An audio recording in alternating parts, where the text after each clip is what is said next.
Hi అండి. ఇప్పుడు మనం ఫోటోషాప్‌లో గ్రూప్ గురించి మాట్లాడుకుందామండి.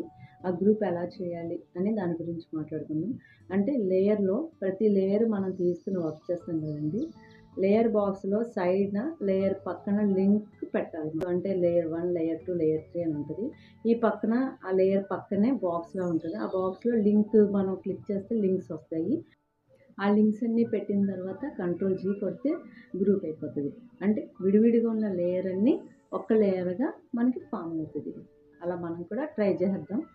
ఇప్పుడు అంటే గ్రూపు ఎప్పుడు అవసరం అవుతది అంటే, మనం వర్క్ చేసినప్పుడు కొన్ని మనకి డిస్టర్బెన్స్‌గా ఉంటాయి. అంటే విడివిడిగా ఒకటి మూవ్ చేస్తే మిగతాయన్నీ కదిలిపోవడం అలా ఉంటది. అలా కాకోకుండా మొత్తం లేయర్స్ అన్నీ గ్రూప్ చేసుకుంటే మనకు కరెక్ట్‌గా ఉంటది. మరి నా వీడియో మీకు నచ్చితే లైక్ చేయండి, షేర్ చేయండి. ఏమైనా డౌట్స్ ఉంటే కామెంట్ చేయండి, సబ్స్క్రైబ్ చేయండి, నన్ను ఫాలో చేసేయండి. Thank you.